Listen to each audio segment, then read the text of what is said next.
આ વર્ષનો most awaited SBI mutual ફંડનો આઈપીઓ માર્કેટની અંદર એનાઉન્સ થઈ ગયો છે અને આજના આ વિડીયોની અંદર હું ડિટેલની અંદર તમામ માહિતી શેર કરવાનો છું કંપની વિશે, કંપનીના ફાઇનાન્સ વિશે અને પીયર કમ્પેરિઝન વિશે, અને લાસ્ટમાં આ આઈપીઓની અંદર અપ્લાય કરવું કે કેમ, આ તમામ માહિતી આજના વિડીયોની અંદર આપવાનો છું.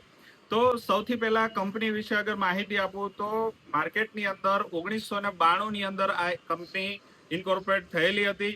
કંપની ભારતની સૌથી મોટી મ્યુચ્યુઅલ ફંડ કંપની છે. મ્યુચ્યુઅલ ફંડ ઇન્ડસ્ટ્રીની અંદર લગભગ 15% માર્કેટ શેર આ કંપની એકલી જ હોલ્ડ કરે છે. અને હમણાં જે લેટેસ્ટ ઇન્વેસ્ટમેન્ટ પેટર્ન SIF આવેલું છે એની અંદર પણ આ કંપની લગભગ 21% માર્કેટ શેર છે. અને ખાસ અગર જે પોર્ટફોલિયો મેનેજમેન્ટ સર્વિસીસ એટલે કે PMS ની અંદર આ કંપનીનો જે હિસ્સો છે એ લગભગ 39% જેટલો છે. એટલે કંપની બહુ જ મોટી કંપની છે અને માર્કેટની અંદર ખૂબ મોટો લીડર SBI મ્યુચ્યુઅલ ફંડ છે. અને એની સાથે ભારતના તમામ ઇન્વેસ્ટરનો વિશ્વાસ અને બ્રાન્ડ વેલ્યુ પણ ખૂબ જ મોટી છે. આ કંપની માટે ખૂબ પોઝિટિવ. આઈપીઓની ઇમ્પોર્ટેડ ડેટ વિશે જો હું વાત કરું તો 14 જુલાઈ આઈપીઓ ઓપન થવાનો છે. ક્લોઝિંગ ડેટ છે 16 જુલાઈ, લિસ્ટિંગ ડેટ છે 21 જુલાઈ અને તમારો શેર ક્રેડિટ થશે તમને 20 જુલાઈ. આ આઈપીઓ ની અંદર શેર હોલ્ડર કોટા પણ આપવામાં આવ્યો છે. એટલે તમે અહીંયા બે એપ્લિકેશન કરી શકશો. એક એપ્લિકેશન તમે શેર હોલ્ડર કોટાની અંદર પણ કરી શકશો અને એક એપ્લિકેશન તમે રિટેલની અંદર અથવા તો HNI અથવા તો બિગ HNI ની અંદર પણ અહીંયા એપ્લિકેશન કરી શકશો. અને શેર હોલ્ડર કોટાની અંદર જે લોકો પાસે 7 જુલાઈના રોજ SBI બેંકનો એક શેર પોતાની ડીમેટ એકાઉન્ટની અંદર જો પડેલો હોય તો એવા તમામ શેર હોલ્ડરો અહીંયા શેર હોલ્ડર કોટા માટે એલિજિબલ થઈ શકે છે. અને શેર હોલ્ડર કોટાની અંદર જનરલી પ્રપોર્શનલ બેઝ એલોટમેન્ટ મળતું હોય તો ત્યાં તમે 2 લાખ સુધીની પણ એપ્લિકેશન કરી શકો છો.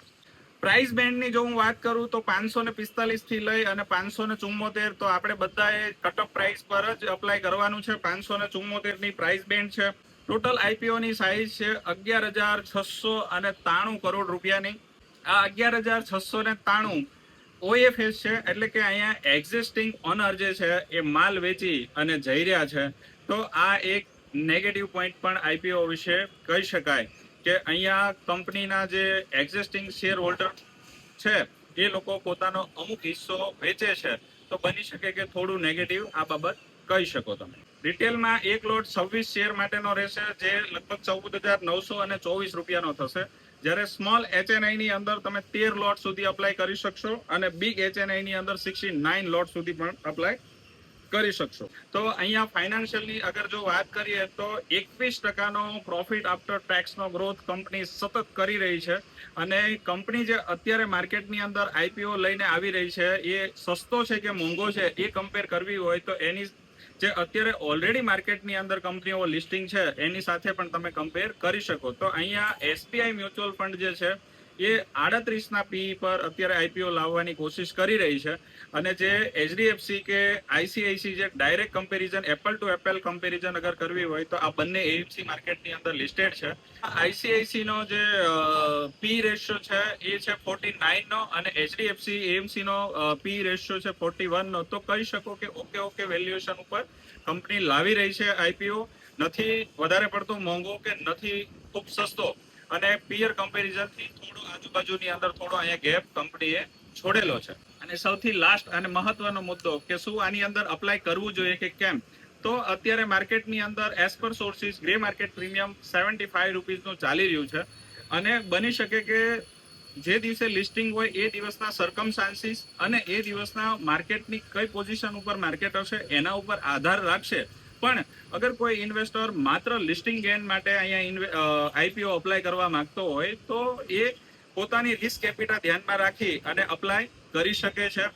જે લોકો લોંગ ટર્મ ઇન્વેસ્ટર છે એને ખાસ તો અહીંયા કંપની ખૂબ મોટી છે અને કંપની ભારતની અંદર મ્યુચ્યુઅલ ફંડનો સતત પેનિટ્રેશન જે છે એ વધી રહ્યું છે, જેના કારણે આ કંપનીનો ગ્રોથ છે એ લગભગ આના હિસાબે થવો જ જોઈએ. અને આગળના ભવિષ્યની અંદર પણ સારો ગ્રોથ મળવાના ચાન્સ છે. તો લોંગ ટર્મ ઇન્વેસ્ટરોએ પણ પોતાની રિસ્ક કેપિટલ અને સમયનું ધ્યાન રાખી અને પોતે અહીંયા પણ અપ્લાય કરી શકે છે.